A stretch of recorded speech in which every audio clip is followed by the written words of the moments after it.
Good morning, everyone, and welcome to the EXIM CONCLAVE 2024. Uh, this is a special program that we have curated and designed for all the existing as well as the aspiring exporters, especially from Gujarat. So I'm happy that we are garnering good number of people to come here and listen to the valuable insights that the esteemed speakers will be sharing throughout the day. For any nation to take strides towards the economic growth and development, exports have always played a significant part. If you can see in past 3 to 4 decades, any country who has progressed has made its international trade with developed nations very aggressively. So that is how exports contribute towards growth of a nation, be it any country. India is fortunate to have good states participating to jointly promote the exports from the nation, and Gujarat has been on the front side of it. Okay. All right. Yeah. So as we all are aware that Gujarat is contributing significantly towards India's GDP by making the exports stronger and stronger by the years. For 3 years in a row, Gujarat has been the first state or ranked first among the states who are exporting. So we should all be proud that we are in a state where exports and international trade has taken the front seat. બહુ જ આવે છે.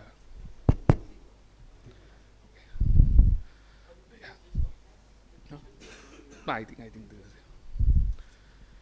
Yeah.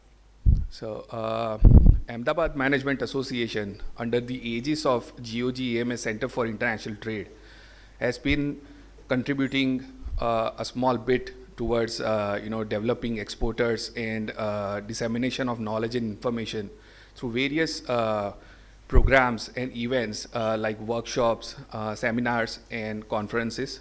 And today we are here at one such event, which is a whole day event, the EXIM CONCLAVE 2024.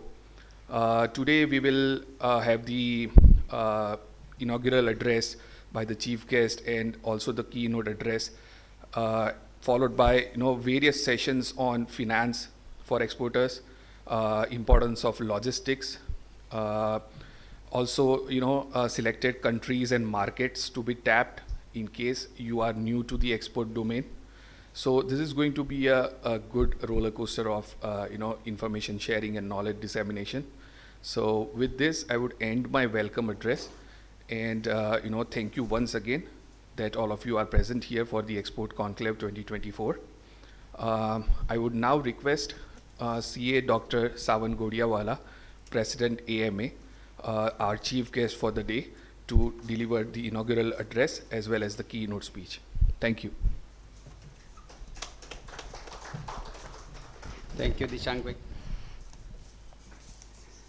Ladies and gentlemen, my colleague on the dais, Jainil, he's mentioned that chief guest of the day. Actually, I'm more like a volunteer at the AMA than a chief guest. As a role of a president, and every role has to be my role. So as a support person, right? So thank you once again, and very important conference that we are having, and certainly thanks to Abhidi sir also for putting the structure in place and supporting this AMA GOG conference.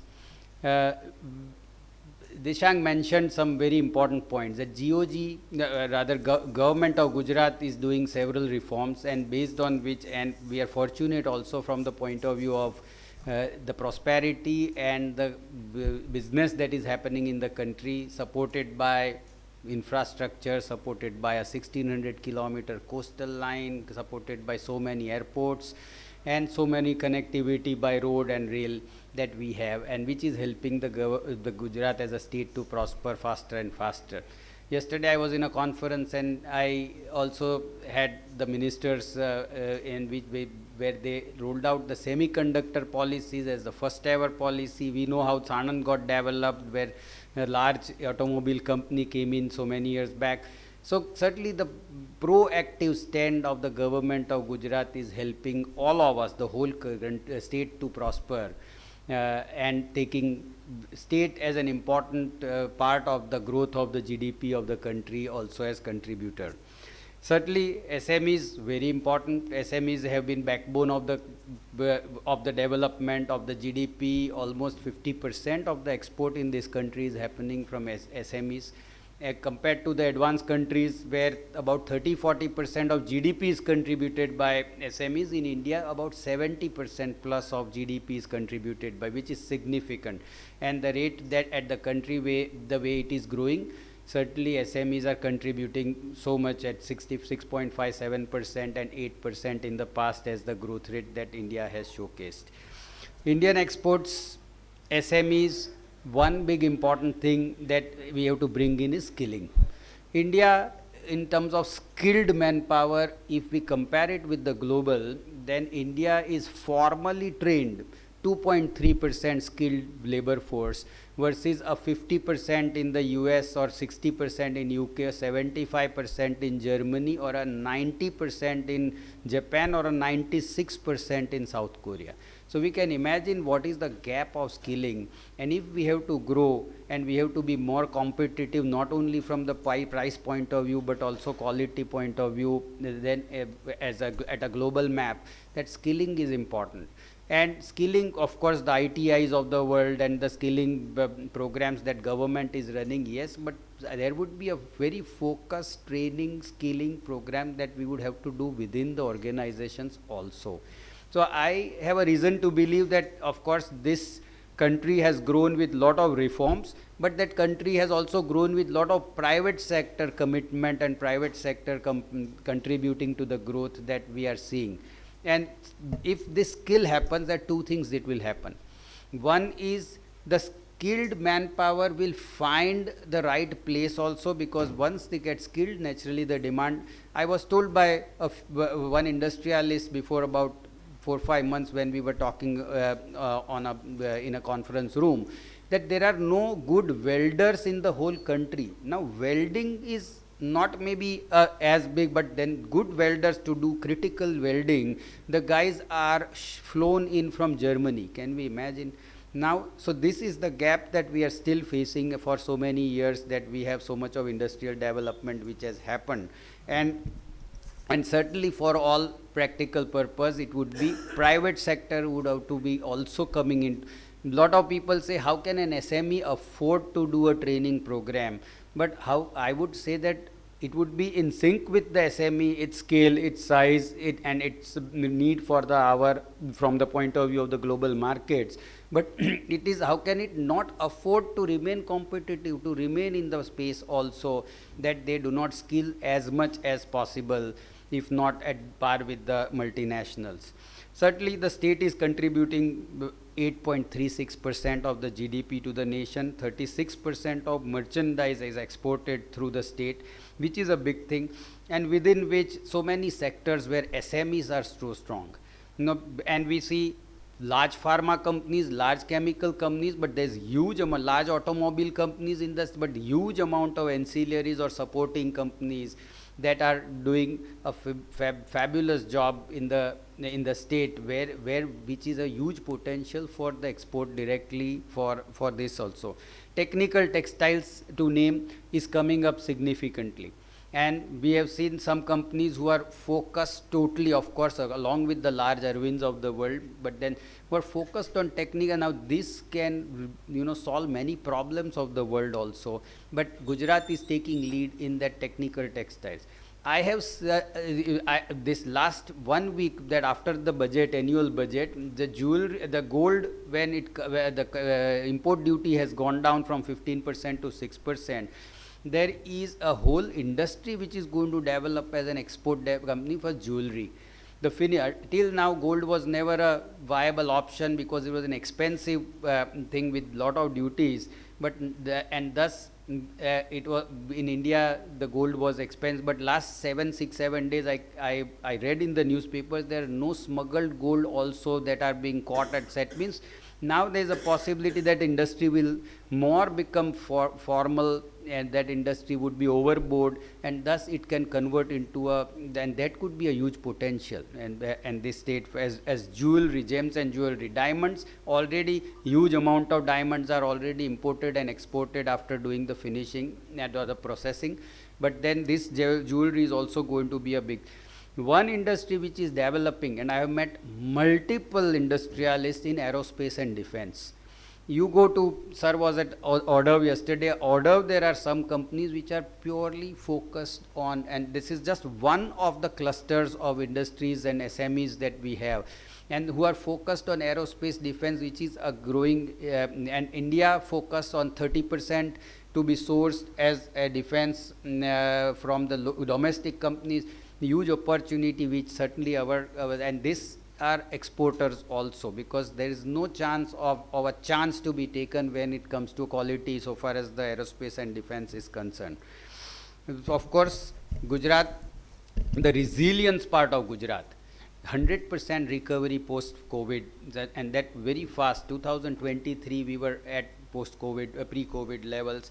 That we and the industries, certainly the driver industries includes the diamonds, but then there are pharmaceutical, chemicals, and so many such industries which already showcased, already presented the state as a globally competitive state.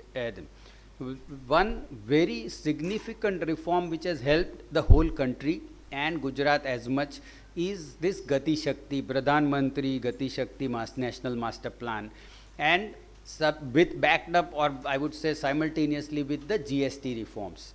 Now one is an initiative, one is a budgetary allocation, another is a GST, where GST converting the whole structure of VAT, with every state had their own VAT laws, converting into a uniform taxation, uniform tariff or uniform compliance, has saved huge amount of time on logistics on the road, along with the roads infrastructure and the investment that is happening in the country also. So the simple logic that people were doing was that if from Chennai to Delhi it was taking 36, 48 or maybe 3 days, 72 hours for a lorry to transport the goods, because at every state checkpoint the lorry or the truck was holding up for 4, 5, 6, 7 hours. And of course the road quality was also now that 72 hours have become 36 hours. Now if 72 hours become 32, there was a dead working capital doing nothing, non-productive on the road for the whole of the country, which working capital is reduced and the asset is becoming productive sooner than later in terms of. So these are the benefits which also, and we are seeing that development, the logistics performance, World Bank Logistics Performance Index LPI, India ranked 38 out of 139 nations, and which was significant. We are looking at among the top 20 nations in the times within the next 5 years from now. Of course, multi-product semi-clusters coming in. Chemicals, we already have PCPIRs, and then there are ports which are being developed, the corridors which are being developed, and emphasis on the MSME, which we also had multiple programs at AMA, wherein we had senior people from the administration coming in and communicating what all benefits the MSMEs are getting, and then the programs for the government is launched, or government is supporting that. So I would certainly suggest that certainly one, export, and I'm coming to export in terms of other aspects also, what now the global guys are wanting from us as MSMEs or even larger companies. But there is already a lot of programs which already available as government initiatives or government support that government is offering to us. The skill building I discussed, that skill government is doing its bit, government is investing, government is improving, expanding the ITIs, number of centers, capacity, getting more trainers, but it will not work because the gap is huge. And that's also something which percolates to the per capita income. We are talking about a $35 trillion of economy in by 2047 as a developed economy.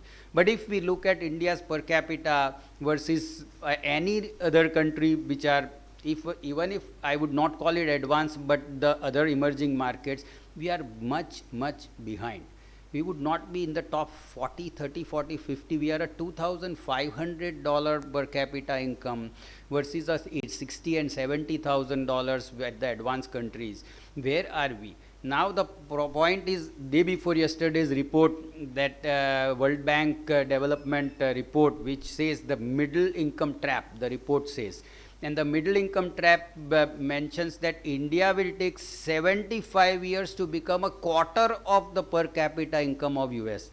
Now imagine 75 years, and on the other side we are talking about the third largest economy in next 3 years, which we will be. But we have to address that number, that people who are at large contributing to this development, so that's the element of disparity that we are seeing. That at a 2,500 and we are going to take some 75 years, as the report of World Bank says, it's something that, and the skilling is the answer to it. If we skill more and more people, as I said, they will elevate their standard of living by them, because they will find that there is going to be demand for the skilled force, and that demand will create this increase in the level of income percolating to that lower income group also.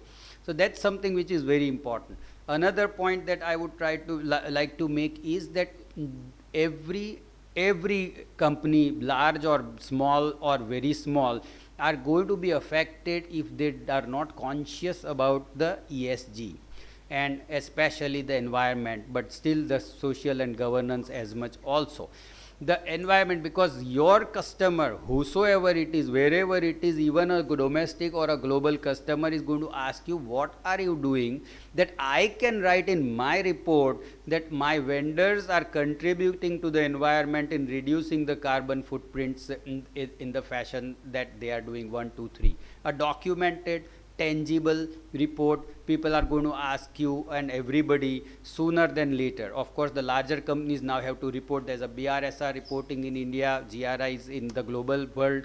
But this BRSR, the top 1,000 listed companies, which will only increase every year, they increase the number of companies which has to comply with the BRSR reporting. That's business responsibility and sustainability report.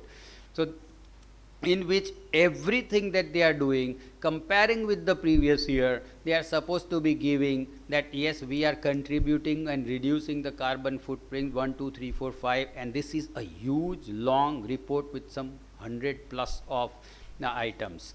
So that is good. The same fellow who is writing his BRSR report, whether it is India or global in their territory, the GRI, whatever reports they would be calling, they are going to ask each of the vendor that, now I have to write my report, please tell me what are you doing, so I can write that we are sourcing from a vendor also who is not now damaging the world more.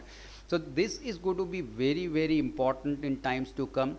Otherwise, competition will not be a part of the story. Only your conduct will become the part of the story. You would be competitive, your quality may be better, your prices may be better, your services would be better in terms of timing, timelines and commitment to the customer, but still you would be weeded out from his list of vendors because the requirement of ESG. So this has to percolate to the smallest of the company organization, whether it is service also, but for manufacturing, no choice about it. 2 is also the other part of SNG, ESG. So environment, SNG, the social part.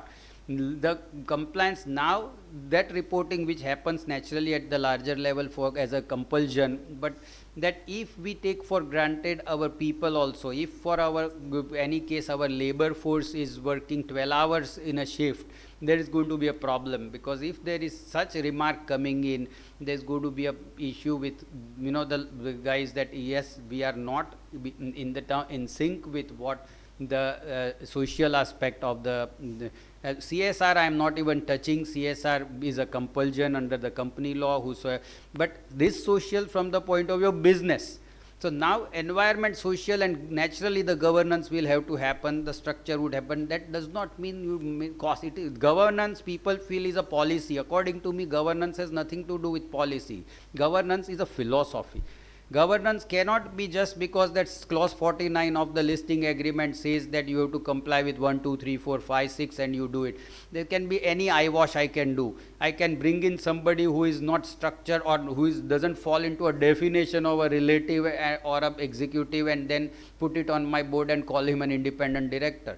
Then also governance. But whether you mean governance, whether your philosophy is yes, that will also change the plan. There's also change the outlook. There's also change the reputation of the firm, and that is what the global guys are going to be looking at as much. Another point on the currency when we are talking about exports. There was a report again 3 days back. Mr. Subramanian, Executive Director, International Monetary Fund, he says Indian economy will grow at 55 trillion. Now, he has done his math also. His math is that 8% real growth, 4.5%, would be the inflation, nominal growth 13%, 1% currency depreciation. Now, we are talking about in the report of an executive director of an International Monetary Fund, they are talking, my guess at a 10%, 10.5% of nominal growth is 35 trillion. That's my math. But there is such a senior man who is talking about 55 trillion also.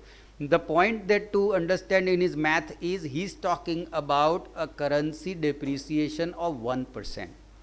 In the past, against the US dollar, the Indian rupee has depreciated 3.5% average for many years. Now, if the currency becomes stable, all the reasons for importers, of course, for them the costs are not increasing, but for exporters also, that they can predict their export values also better. Competitiveness they will have to bring in by the quality stuff and the investments that would need. But the currency stability also adds comfort to the buyers for doing long-term contract, and exporters to ensure that if they have to hedge or if they are open positions, what is the risk that they are taking. Simultaneously with currency falls the inflation. The world economy in the last COVID and now 5 years or 4 years in all has seen hugely volatile inflation graph. India is one economy which was 6% maximum and 4.5% minimum. We are at 5%. Our graph is more or less steady versus across the globe. You see any large economy and the graph is hugely curving. They were at 2%, 0.8% inflation in the US becomes 6% inflation, comes down to 5.5 or 4%. Can you imagine 0.8 become, our 6 becomes 5.4 or 4.7. So that's the another good aspect, that we are reasonably comfortable, and RBI taking such a fabulous stand of holding on to the repo rates, the interest rates, to ensure that the inflation is in control is also very important in terms of the RBI administration so far as our country's cost as well as the inflationary pressure is concerned. Versus a Fed, now you can see stock market, and honestly don't ask me, I also don't understand what is this boom about, and huge 25,000 of Nifty and 82,000. But the point is outlook. The point is any opportunities that they have other than India. So when the opportunity, India is in the trajectory 6.5–7%, we hardly see any countries which are growing, larger economies, emerging markets growing at the pace, including China, which would be in the range of 4%. So there is an opportunity.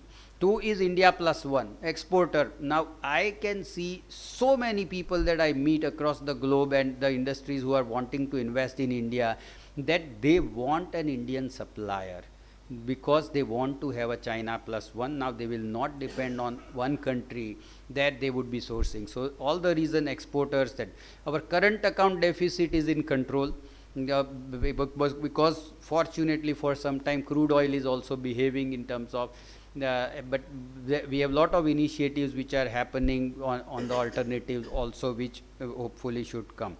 So looking at the reforms that are happening, the GSTs of the world, the FEMAs of the world, the RERA that we have had, and the liberalization process so slowly, softly, but achieved, giving a outlook to the world at large that yes, we are an investment destination. But one, of course, 2 points that I would highlight, which are challenges before I hand over to Jainil, is one is FDI has happened very well. Forex reserves at $660 billion. We are the second largest large economy in the world with so much of Forex reserves, if I don't consider Japan and Switzerland, who are the two advanced also. So China 3.5 trillion, Japan 1.5, Switzerland somewhere around 700 or 800 billion, and India at 650–60 billion. These are huge reserves, which was in 1991 to 96, when the crisis happened, when India had to put the gold to buy the crude in terms of to be built out, that there was at the 600 million. Can you imagine? We have 1,000 times more reserves than what we were in 1996, and that is what we have achieved.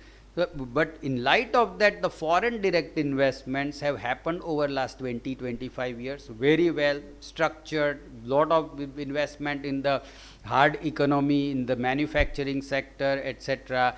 Now they are all reaping their benefits now. India matured in their investment, at least, not as the country, if at all, it's far away to become developed, but reaping the benefits now, making profits out of all the investments that the global guys have made. Now that profits are going to fly out, and there's going to be huge stress on the foreign exchange outgo. And so that if the process of FDI doesn't, if there are more benefits not given to the foreign investors to put hard assets in terms of FDI, not on the stock market only, then there's going to be as much an outgo happening, a large amount, because that all investments are now reaping benefits. So that's one challenge. Challenge number two, the per capita income. We may become a 35 trillion economy, but even at a $5–6,000, it doesn't work. There is only showing that disparity of income. We'll have to work on that bottom or lower income middle group of the pyramid, that how do we ensure that there is enough and well distribution of income happening. So thank you, ladies and gentlemen. Once again, compliments, and this I can see that the whole day program is happening so well. And best of the trainers, best of the speakers today that we have. And I would hand over to Jainil for his keynote, please. Thank you.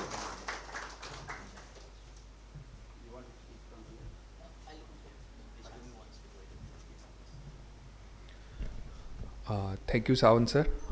Your perspective on the global economy leading to our nation's economy, and the inputs on especially the ESG, and how exports are going to be impacted, and the MSMEs or the large companies are going to focus on the other aspects of the economy, is also a huge takeaway.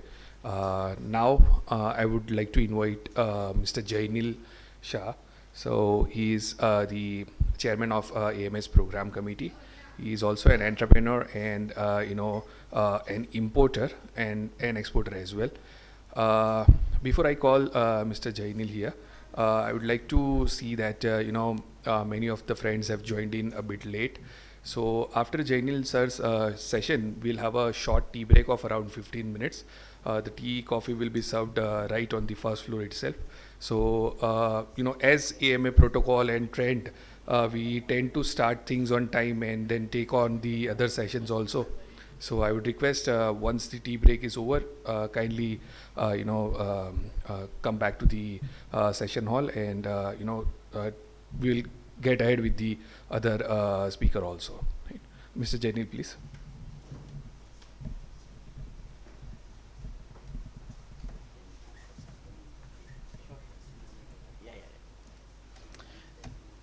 Sure.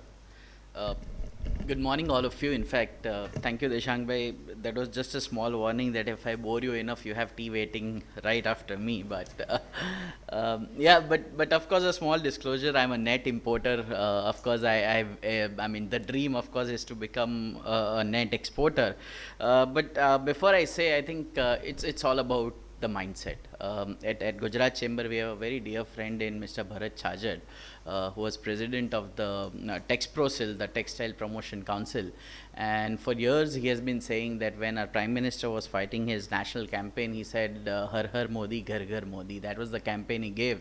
And he said, from that, we have inspired the entire country to say, Har Har exports, Ghar Ghar exports. Now that is the mission and the mindset of which we operate, because we can get all the Apples and the Microns of the world to come to here, but at the end of the day, they are going to need thousands of MSMEs to eventually support them. In fact, Sawan Bhai talked about technical textiles, but imagine when you manufacture one car, the amount of technical textiles that goes into it, not just the car seats, the airbags, but so much. I mean, the cushion that you put on the steering wheel these days, everything is a formation of technical textiles, and that is the kind of impetus it makes. But broadly, what is it meaning to us? I think that is what is important. Deshang Bhai in his opening remarks made an important point. We are a young country.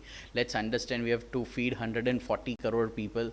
40% of our population at this point is in the bracket of youth.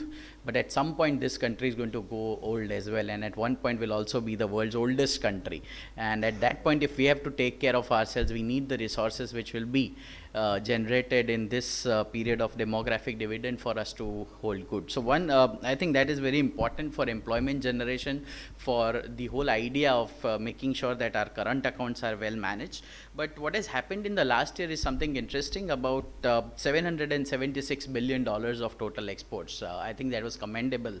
About 437 billion of that has come through merchant exports, and about 339 have come through services exports. But what was sad, of course, not everything was in our hands, but is that the merchant exports have actually dipped, and mainly because of the slowing global demand, the Russia-Ukraine war, the Red Sea conflict, the tight, monetary policies of the central banks. All of that led to merchant exports going little down. But the services have been the silver lining there.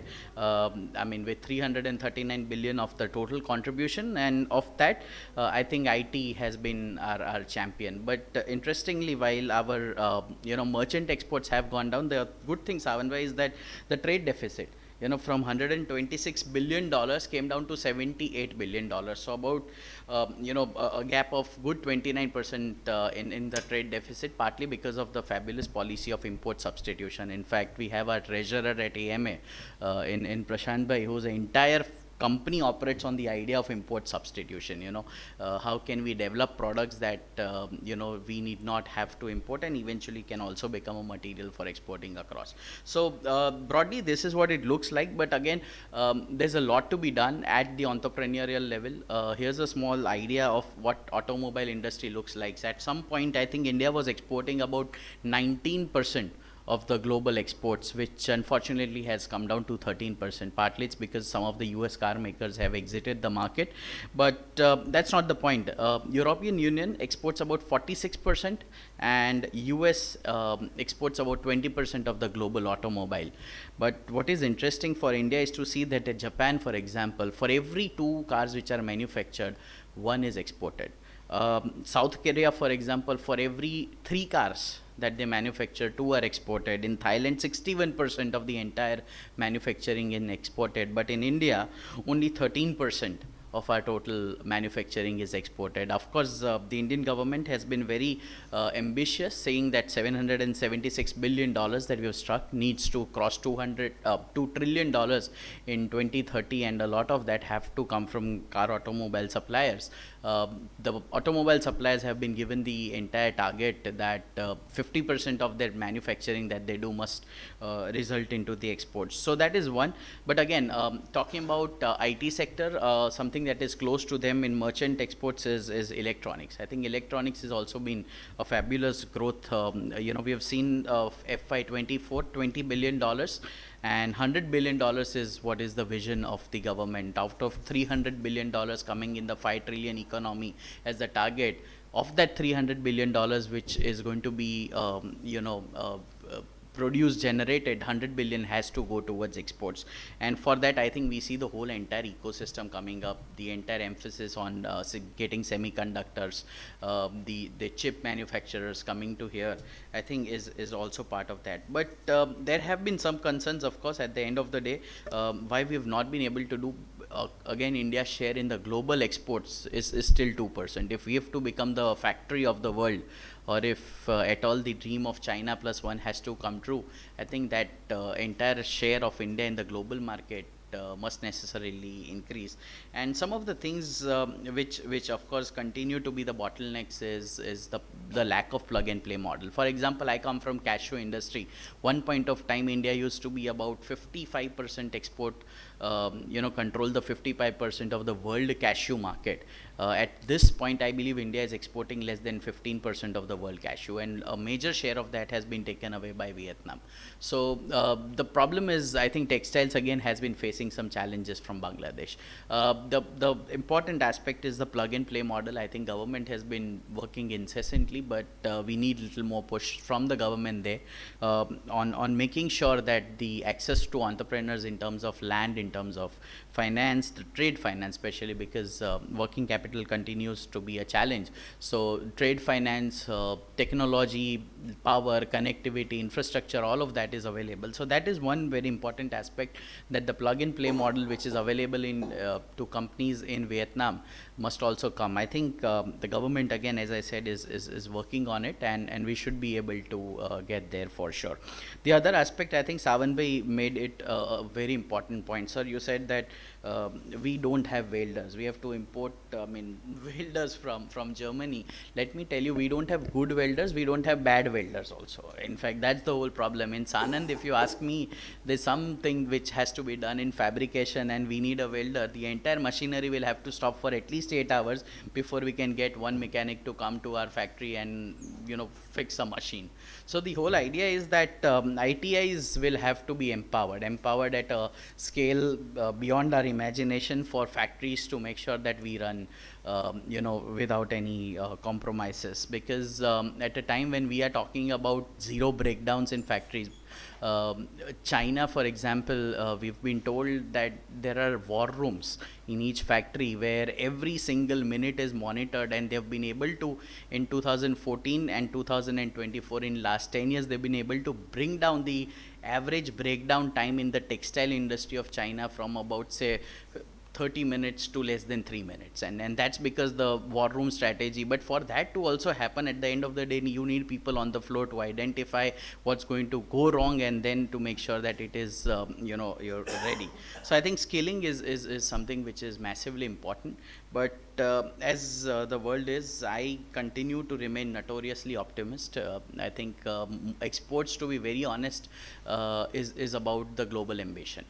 While we have, so many car manufacturers here, in the Tatas and the Mahindras of the world, I think it's about the ambition to serve the world, the ambition to make sure that how can one cashew which is processed in Sanand be placed on the plates of somebody in Germany and America. And I think it's possible. For example, we all know that for years, I think world's most powerful car, as we know, the beast of the President of America, was protected by some of the parts which were made in Bhavnagar. For example, the injector caps, as we know, came from Bhavnagar. Wimbledon towels, of course, is again a product of Wellspun, and Arvind, of course, has been doing something fabulous. But at the end of the day, for large companies, for young companies, the entire hunger to serve the global market, to make sure that how can we as entrepreneurs serve the global market, make sure that we contribute to the national productivity and the employment is something which is very important. So I continue to remain optimist. I think SMEs and MSMEs will have to lead the way, and as the global giants come in the picture, I think there's a huge ecosystem that gets developed. In fact, sir talked about Sanand again being a hub. I again come from an industry which is placed there. We've seen Tata Nano has completely transformed the region. I mean, not just by putting the factories, but so many vendors which have come there. You know, people who are there to put the clutch and the brakes and the mirrors and the seats and so on and so forth. So for every large company that comes, there are at least 100 small companies which are going to, kind of mushroom around the corner, and I think that is something which should also be on the loop. We met a couple of Japanese last month in my office, who are also very active, looking for opportunities. So I think all in all, it's good time ahead. We have young people here, young population here ready. The government is extremely receptive. The markets, I think, from here on are only going to look good if I understand how global trends are. But of course, a lot of focus on quality, the vision, the ambition is something which is important, and that should hopefully bring us to that. So that is all that I have from my remarks, about 15 minutes that I had before the tea break, and I wish you all have a very good day and a productive day ahead. We have an impressive list of trainers and faculty members led by Abidi sir, and wishing you all the best from the programs committee at AMA. So thank you so much, everyone. Thank you.